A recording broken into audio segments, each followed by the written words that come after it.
9th class जीव विज्ञान। ठीक है, पहला चैप्टर है जिसका नाम है कोशिका। कोशिका को जीवों की आधारभूत संरचना, ये हम लोग पढ़ेंगे आज 9th क्लास का। तो समझते हैं कि क्या होता है। पहले समझिए कि कोशिका क्या होता है। कोशिका किसी भी जीव के एक सूक्ष्मतम इकाई है। क्या है? सूक्ष्मतम इकाई है। जैसे कि समझ लीजिए कि मेरा ये पार्ट्स हो गया, पूरा शरीर हो गया।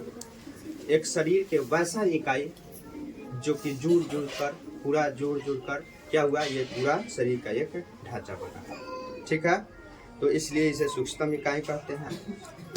तो प्रत्येक पृथ्वी पे जितना भी जीव है, सब जीव कोशिका के बना होता है। प्रत्येक जीव क्या चीज के बना होता है? कोशिका के।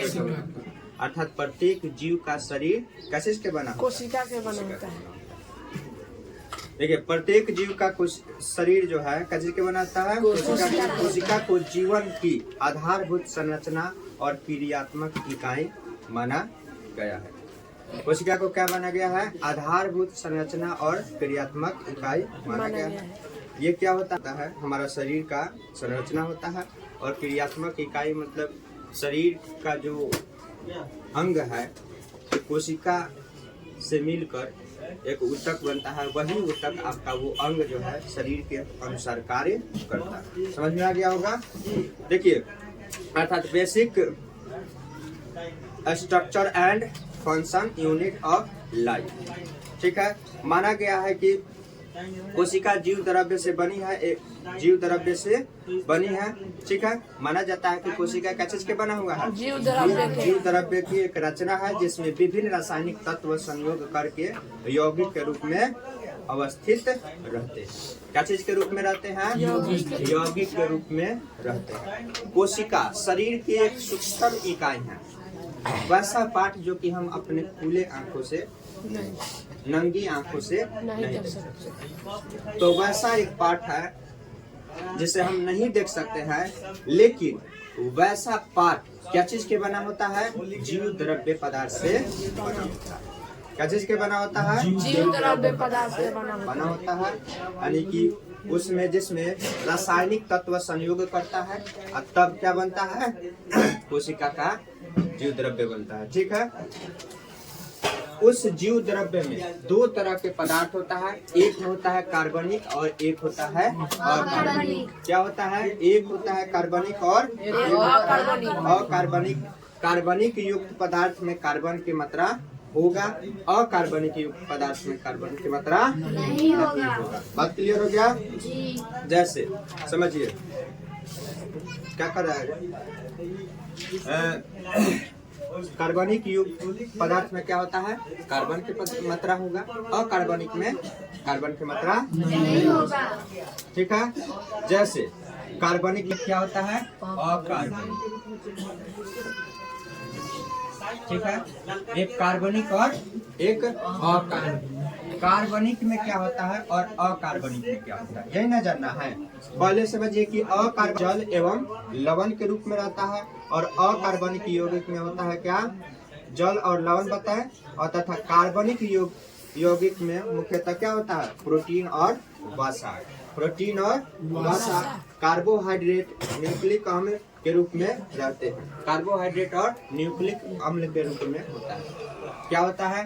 कार्बनिक में आपका हो जाएगा वसा, हो जाएगा प्रोटीन, वसा हो जाता है। वसा भी क्या चीज के बना होता है? कार्बनिक। ठीक है, इसमें कार्बनिक कार्बन होता है, उसके बाद इसमें ऑक्सीजन होता है। तो वसा में क्या होता है? कार्बनिक होता है। और प्रोटीन भी क्या चीज के बना होता है भाई? कार्बनिक। क्या है?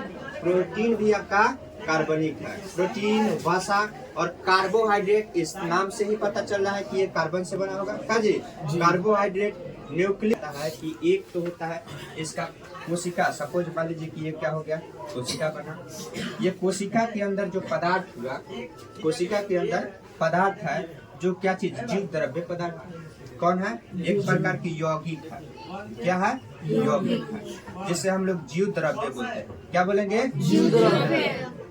जो कोशिका के अंदर है यहाँ पे, ये क्या होता है? ये सब क्या है? जीव द्रव्य है। ठीक है, जीव द्रव्य है। अर्थात इस जीव द्रव्य के हम लोग यौगिक बोल सकते हैं। क्या बोल सकते हैं? यौगिक। यौगिक दो तरह के होता है। पहला क्या होता है? पहला होता है आपका यौगिक, पहला यौगिक के नाम जानते हैं क्या होता है? कार्बनिक। और दूसरा होता है अकार्बनिक। कार्बनिक में हो जाता है वसा, प्रोटीन, क्या, न्यूक्लिक अम्ल, ये सब होता है। समझ में आ गया होगा जी। कार्बनिक में होता है वसा, प्रोटीन, न्यूक्लिक अम्ल। अकार्बनिक में आपका हो जाता है जल हो गया और लवण हो गया। जल हो गया और लवण हो गया। इतना समझ में आ गया कि कुछ लवण, जल और लवण अकार्बनिक हो जाता है। अकार्बनिक में वसा, प्रोटीन और अम्ल होता है, जिसे न्यूक्लिक अम्ल कहते हैं। क्लियर हो गया यहाँ तक? ठीक है। अब समझिए कोशिका की विविधता। विविधता मतलब अंतर। क्या क्या होता है? अंतर क्या है? तो जीवों के कोशिका के रूप में, जीवों की कोशिकाओं के रूप में आकार और संख्या में काफी भिन्नता होता है। जो जीव है, पृथ्वी पर समस्त जीव है, तो उनके कोशिका के आकार और संख्या में काफी अंतर होता है। ठीक है, काफी अंतर होता है।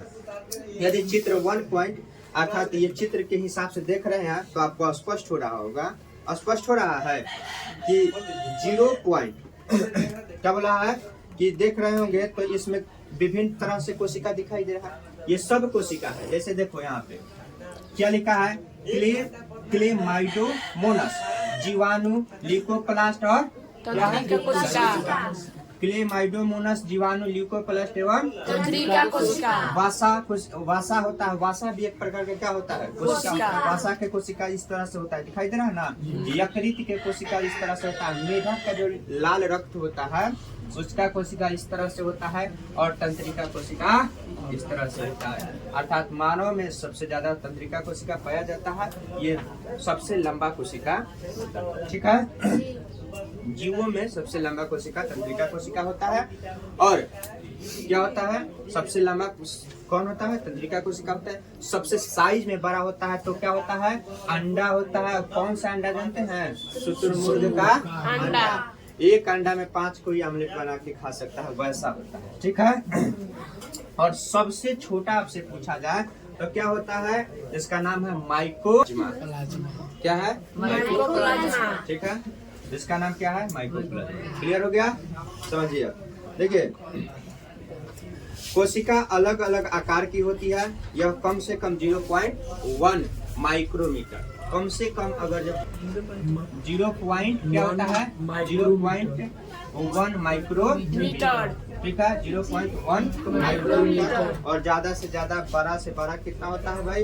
कम से कम 0.1 माइक्रोमीटर और अधिक से अधिक 10 गुने 170 गुने 10 170 गुने 135 मिलीमीटर। 170 गुने 135 मिलीमीटर। ठीक है, मिलीमीटर। ठीक, इतना होता है बड़ा। क्लियर हो गया?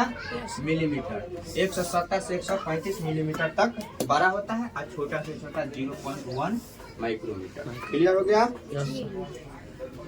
होता है। जैसे कि आपको पता होगा कि शुतुरमुर्ग के हम अभी बताए हैं जस्ट के सबसे बड़ा होता है अंडा का कोशिका। क्या है? उसमें कोशिका जो है जीव एक कोशिकी होता है माइक्रोमीटर। उसका 1 माइक्रोमीटर से 10 माइक्रोमीटर तक उसका व्यास होता है। 1 माइक्रोमीटर से लेकर 10 माइक्रोमीटर तक उसका क्या होता है भाई? व्यास होता है। और समझिए, और तंत्रिका कोशिका का आकार 1 मीटर से भी अधिक लंबा होता है। तंत्रिका कोशिका के आकार कितना होता है? 1 मीटर से भी क्या होता है? लंबा।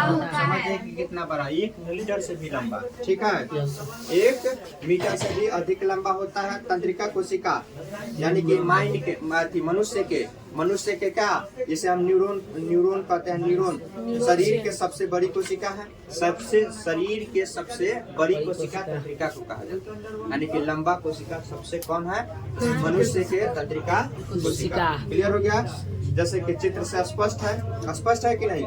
कोशिका विभिन्न रूपों की होती है। कोशिका विभिन्न रूपों की होती है। दिखाई दे रहा है कि कोशिका का सबका अलग अलग रूप है कि नहीं है? सबका अलग अलग रूप है, दिखाई दे रहा है। जैसे कि इसका रूप अलग है, इसका रूप अलग है। जीवाणु देखो तो इस तरह से है, ल्यूकोसाइट देखो तो इस तरह से है, तंत्रिका कोशिका को देखो तो इस तरह से है, वसा को देखो तो इस तरह से है, यकृत को देखो तो इस तरह से है, यकृत कोशिका, मेढक का रक्त कोशिका के देखो तो इस तरह से है, ठीक है।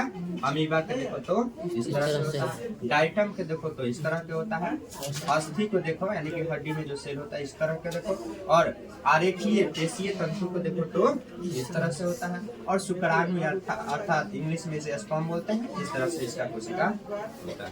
सब दिखाई दे रहा है। ये एक पार्ट को हम लोग देख रहे हैं, केवल और केवल कोशिका के वैसा अंग, केवल और केवल कोशिका के ऐसा भाग को देख रहे हैं जो कि केवल अकेला है। क्या है? अकेला है। अब इन सभी कोशिका के बीच में कौन कौन सा घटनाएं घट रही है, इन सब का हम आगे चलकर एक एक करके पढ़ेंगे। समझ में आ गया होगा? चलिए देखिए, बोला कि कोशिका केवल अभी पढ़ा है, हम चित्रों से स्पष्ट करा दिए कि नहीं करा दिए? कोशिका विभिन्न रूपों की होती है। कुछ जीव का शरीर सिर्फ एक कोशिका का बना हुआ है। कुछ ऐसा जीव है जो कि केवल उसका शरीर खुद वो कोशिका भी है, अपने आप का शरीर, उसका शरीर भी कोशिके है, तो जीव भी कोशिका के है। इन जीवों में जीवन संबंधित कार्य, जैसे बोला है का कि क्या चीज के बना है? कोशिका के बना था। ऐसी जीव एक कोशिकीय होते हैं जैसे हम अमीबा और पैरामीशियम और क्या क्लेमाइडोमोनास आदि। इन जीवों में जीवन संबंधित सारे कार्य अकेले कोशिका के द्वारा संपन्न होते हैं। देखिए यह इसमें बताया गया है। अमीबा खोजिए कहाँ पे है? यहाँ है। ये एक कोशिकीय है कि नहीं है? ये खुद अपना शरीर को विकास करता है, यहाँ से क्या होता है? टूट जाता है, फिर नया बन जाता है। बनता है कि नहीं? पैरामीशियम को देखिए, इसमें दिया होगा, है नहीं दिया है? आगे देखेंगे चित्र बनाकर। और क्लेमाइडोमोनास दिया है, यहाँ पे देखिए दिखाई दे रहा है। ये खुद अपने शरीर को विकास करता है, टूट कर फिर अपने आप जैसा बना लेता है। समझ में आ गया? ये कौन सा कोशिका जीव है? एक कोशिकीय जीव है। कौन सा जीव है? एक कोशिकीय जीव, ठीक है। और समझ में आ गया होगा। और इन जीवों में कुछ जीवन संबंधित सारे कार्य अकेले ही होती है, ये बता दिया। जबकि बहुकोशिकीय जीवों के शरीर अनेक कोशिकाओं का बना हुआ। बहुकोशिकीय जैसे कि हम लोग कौन सा कोशिकीय जीव है? बहुकोशिकीय। भालू, बकरी, ये सब कौन सा कोशिकीय? बहुकोशिकीय। माछी, मच्छर, दिखाई दे रहा है ना, ये छिपकली, ये सब क्या होता है? बहुकोशिकीय है कि नहीं है? ये जैसे कि लगभग 60 किलोग्राम का एक मनुष्य, कितना? 60 किलोग्राम का कोई मनुष्य है।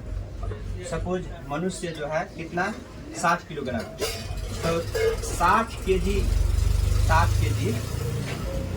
का कोई मनुष्य है, तो उसके शरीर में कितना कोशिका हो सकता है? 60 केजी के मनुष्य में कितना कोशिका हो सकता है? 60 गुने 10 के पावर 15 कोशिकाएं पाई जाती है संख्या में। 60 गुने 10 के पावर 15 कोशिका, इसे भी नोट कर लीजिएगा।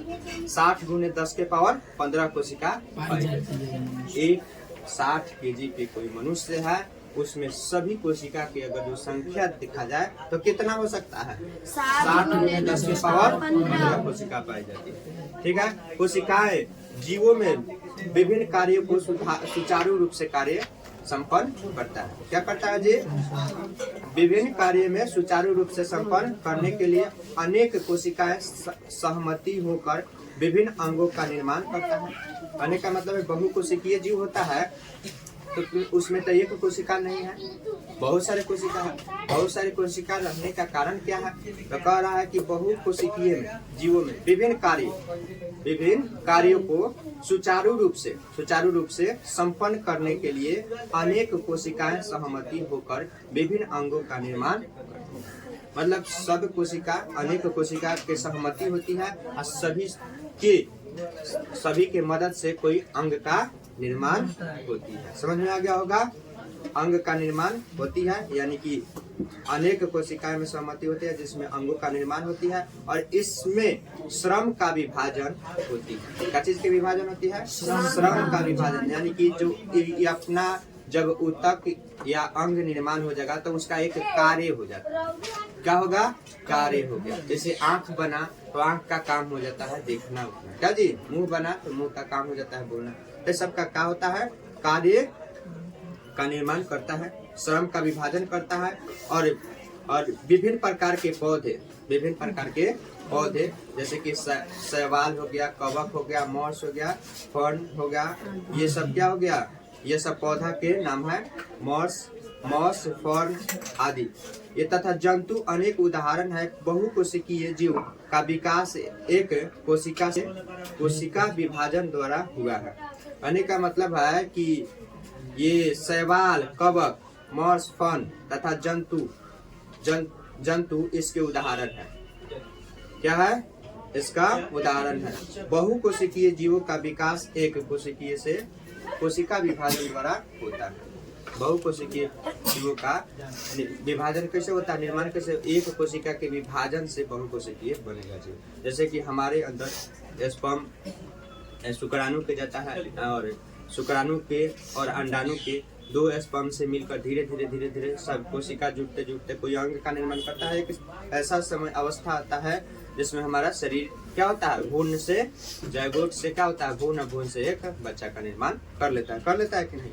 वही बोला है कि एक कोशिका से बहुकोशिकीय जीव में क्या होता है, एक कोशिका दूसरे कोशिका को क्या करता है, जन्म देता है। जिससे हमारा क्या होता है, विकास एवं कोशिका के कोशिका विभाजन द्वारा शरीर का निर्माण होता है कि नहीं होता है। कोशिका के आकार एवं आकृति उसके कार्य के अनुरूप होती है। अगर आपसे बोला जाए कि कोशिका के आकार एवं आकृति उनके कार्य के अनुरूप होती है, कोशिका के आकार एवं आकृति उनके कार्य के क्या होगा, अनुरूप होगा। जैसा जीव होगा वैसा उसका कार्य होगा। कुछ कोशिकाएं अपना आकार बदलते रहती है। कुछ कोशिका है जो कि अपना क्या करती है, आकार बदलते रहती है। ठीक है, जैसे कि अमीबा अपना आकार बदलते रहती है। आप 7 और 8 क्लास में पढ़े होंगे कि वो अपना आकार कभी लंबा हो जाता है, क्या जी, कभी अपना ठीक शरीर को फैलाता है, लमड़ता है, सिकुड़ता है और फैलता है। इस तरह से होता है कि नहीं। तो ये कहने का मतलब है कि कुछ कोशिका है जो कि अपना आकार बदलते रहता है। जैसे कि अमीबा, हमारे रुधिर में मौजूद श्वेत रक्त कोशिकाएं, क्या, श्वेत रक्त कोशिका होता है ना जी हमारे शरीर में, यानी कि खून में श्वेत रक्त होता है। जिन्हें हम क्या कहते हैं, ल्यूकोसाइट कहते हैं। क्या कहते हैं, ल्यूकोसाइट कहते हैं। ये भी निरंतर अपना रूप बदलते रहती है। ये भी अपना रूप क्या करती है, बदलते रहती है। तंत्रिका कोशिका का आकार बहुत पतला और लंबे, ये बता दिए हैं हम। तंत्रिका कोशिका के आकार क्या होता है, पतला और लंबा होता है। ये क्लियर है। इसके द्वारा आवेगों का चालन होता है। क्या चीज का चालन होता है, आवेगों का चालन होता है। यानी कि कोई भी SMS का कार्य करता है, आपका चिट्ठी काट रहा है कोई, तो क्या करता है, आप खबर पहुंचाता है, यही तंत्रिका कोशिका से। ठीक है, ये क्या करता है, आवेगों का काम करता है। आवेग होता है ना, तरंग। ठीक है, ये लंबे तार के तरह होता है। क्या होता है जी, ये लंबे तार की तरह होता है। जैसे कि बिजली का चालन तारों द्वारा होता है। बिजली के चालन देखते हैं, जिसमें आवेग होता है, वो तार के जैसा होता है ना। तो उसमें आवेश भेजते हैं, तो यहाँ करंट भेजते हैं तो पूरा वहाँ पहुँच जाएगा जहाँ बल्ब बढ़ने वाला होगा। तो हमारा एक मेन यहाँ पे होता है सिस्टम, माइंड, और यहाँ तक खबर पहुँचाता है। कहीं पे चोट लगता है तो कौन पहुँचाएगा, तंत्रिका कोशिका। चोट लग जाएगा तो कौन खबर पहुँचाता है, तंत्रिका कोशिका। SMS का कार्य करता है, मैसेज पहुँचाता है। ठीक है, क्या करता है, मैसेज पहुँचाता है। ठीक, अचानक तंत्रिका कोशिका हमारे शरीर, पूरे शरीर में है। अचानक कहीं बहुत जोर से चोट लग जाता है तो इतना ना खबर पहुंचा देगा, इतना ना आवेग उत्पन्न करेगा कि हमारा माइंड उस चीज सबका बात सुन नहीं पाता, इसलिए बेहोश हो जाते हैं कि नहीं। चोट लग जाता है तो ये सब किसका काम है, तंत्रिका कोशिका का। किसका काम है, तंत्रिका कोशिका का बहुत कार्य होता है। ठीक है, अब समझिए, कहीं दर्द हो रहा है तो वही बताएगा कि यहाँ पे दर्द हो रहा है। ठीक, लंबे तार की तरह होता है, बता दिए। बिजली का चालन तारों द्वारा होता है। ठीक उसी प्रकार आवेगों का चालन, ये कौन सा तार, तंत्रिका तार मान लीजिए, इसके द्वारा होता है कि नहीं। चालन तार से ही होता है। यही बोला है कि बिजली के जैसे चालन, आवेश का चालन होता है ना जी। एक स्थान से दूसरे स्थान तक आवेश जाता है कि नहीं। तो उसी तरह हमारे तंत्रिका कोशिका के पास जो है कोई ऐसा घटना घटता है तो ये तार के जैसा खबर पहुंचाता है, वो उसको एक बार पहुंचता है कहाँ, माइंड तक। तब कहते हैं अगर जो माइंड से हम तंत्रिका कोशिका का तार काट दिए तो हमारा सभी शरीर क्या हो जाता है, शून्य हो जाएगा। कोई चींटी भी काटता है तो किसके कारण पहुंचता है, कोई चींटी भी काटता है तो किसके कारण, तंत्रिका कोशिका के कारण आपको दर्द का महसूस होता है। ठीक है, क्या होता है, तंत्रिका कोशिका के कारण। क्लियर, अब समझिए। ठीक उसी प्रकार आवेग का चालन होता है। लंबे तार के तरह होता है, ये भी होता है कि नहीं, तार के तरह लंबी होती है। पतली तंत्रिका कोशिका द्वारा शरीर के विभिन्न भागों में होता है। ये जीवों में कोशिका का आकार लगभग स्थिर रहता है। ये कोशिका का आकार क्या होता है, लगभग स्थिर रहता है। ये मतलब इसका आकार बदलता नहीं है। विभिन्न जीवों तथा एक ही जीवों में अलग अलग समय में शरीर में कोशिका की संख्या भी बदलती रहती है। कहने का मतलब है कि आपके शरीर में विभिन्न जीवों तथा एक ही जीवों में, ठीक है, विभिन्न जीवों में या एक ही जीवों में अलग अलग समय पर उसके शरीर में कोशिका की संख्या भी बदलती अगर जो कोशिका की संख्या बदलती नहीं तो हम छोटे से इतना बड़ा, अगर जो हमारी कोशिका की संख्या उतनी ही रह जाती तो हमारा वजन बढ़ पाता नहीं, बढ़ता नहीं। तो इसलिए किसी विभिन्न जीवों के शरीर में तथा एक ही किसी भी जीव के शरीर में वो कोशिका के क्या होता है, संख्या बदलते रहती है। कोशिका की संख्या जीव के शरीर के आकार पर निर्भर करती है। कोशिका के क्या बोला, कोशिका की संख्या जीव के शरीर के आकार पर निर्भर करती है। जो जिस तरह के जीव है उसका शरीर होगा और उसी तरह के आकार होगा। और जैसा बड़ा आकार होगा तो बड़ा उसमें संख्या होगा, छोटा आकार के होगा जीव तो उसमें छोटा। बताओ हाथी के शरीर में कोशिका की संख्या ज्यादा होगा कि माछी के शरीर में, हाथी के शरीर में। तो इसलिए नहीं कह दे रहा है कि जैसा आकार वैसा कोशिका की संख्या होता है। क्लियर हो गया। उदाहरण के लिए चूहे के शरीर में देखिए बोला है, उदाहरण के लिए चूहे के शरीर में कोशिकाएं की संख्या चूहे के शरीर में कोशिका की संख्या कितना होगा। और देखिए हाथी के शरीर में मौजूद कोशिका की संख्या बहुत क्या होगा, कम होगा कि ज्यादा होगा, बताओ। हाथी के शरीर में मौजूद कोशिका की संख्या से क्या रहती, ज्यादा होगा कि कम होगा, ज्यादा ना होगा, ज्यादा होगा। ठीक है, समझिए, सुनो, ज्यादा होगा। ठीक है, अब समझिए। एक बड़ा सा पौधा ले लीजिए, छोटा एक पौधा लीजिए, जैसे अनमुदी के जो हम लोग लगाते हैं, कलम लगाते हैं जी, उसका कोशिका की संख्या बताइएगा। और एक जो आम अभी जो है फल बना रही है, अब बताइए कि उसमें ज्यादा कोशिका की संख्या होगा कि ये छोटा अभी जो सियाना हो रहा है उसमें ज्यादा कोशिका की संख्या होगा, किसमें ज्यादा होगा, जो बड़ा होगा उसमें। ठीक है, तो उसी तरह आपको समझ में आ गया कि कोशिका की संख्या उसके आकारों पर निर्भर करता है, आकारों और वजनों पर निर्भर करता है। क्लियर हो गया। चलिए और समझिए। जीवन व्यवस्था के स्तर, जीवन व्यवस्था का स्तर क्या होता है। ठीक है, प्रत्येक जीव शरीर का निर्माण करने वाला कोशिका में एक कुछ मूलभूत कार्य करने की क्षमता होती है। बहुकोशिकीय जीवों में ये कोशिका आपस में समूह बनाकर ऊतक का निर्माण करती है, ऊतक का निर्माण करती है। मतलब प्रत्येक जीव जितना भी जीव है उसका शरीर निर्माण करने के मूलभूत कार्य होता है, मेन काम होता है कि नहीं। जितना भी जीव है तो जीव कैसे बना होगा, बिना कोशिका के कार्य से नहीं, बिना कोशिका के कार्य के कारण नहीं बनेगा। जब तक ले उसका कोई ना कोई काम नहीं होगा तब तक ले वो जीव का शरीर नहीं बन सकता है। ये कोशिका आपस में क्या करता है, किसी भी तरह के जीव है उसका कोशिका आपस में मिलकर क्या करता है, एक ऊतक का निर्माण करता है। और एक सी रचना और एक सी कार्य करने वाले कोशिका के समूह को हम लोग क्या कह सकते हैं, ऊतक कहेंगे। मतलब एक ही जैसा काम करने वाला और एक ही संरचना के जो कोशिका है वो ऊतक बनता है, उसी को हम लोग क्या बोलेंगे, ऊतक बोलते हैं। कोई मतलब एक ही से एक, इसका कोई परिभाषा नहीं, एक सी कार्य करने वाला और एक ही तरह का क्या, एक ही तरह के कोशिका के समूह हो जाए, एक ही जैसा काम करने वाला। ठीक, जैसे कि हमारे लीवर में हो गया, लीवर में जितना भी कोशिका हो खाना पचाने का कार्य करेगा, तो जितना भी होगा वो क्या करेगा, खाना पचाएगा। तो सब कोशिका के समूह है क्या, तो एक ही कार्य करने वाला कोशिका के समूहों के क्या कहेंगे, ऊतक कहेंगे। क्लियर हो गया, क्या कहेंगे, ऊतक कहेंगे। विशेष कार्य को संपन्न करते हैं तथा जिसका विशिष्ट संरचना संगठन होता है अंग कहलाते हैं। ठीक।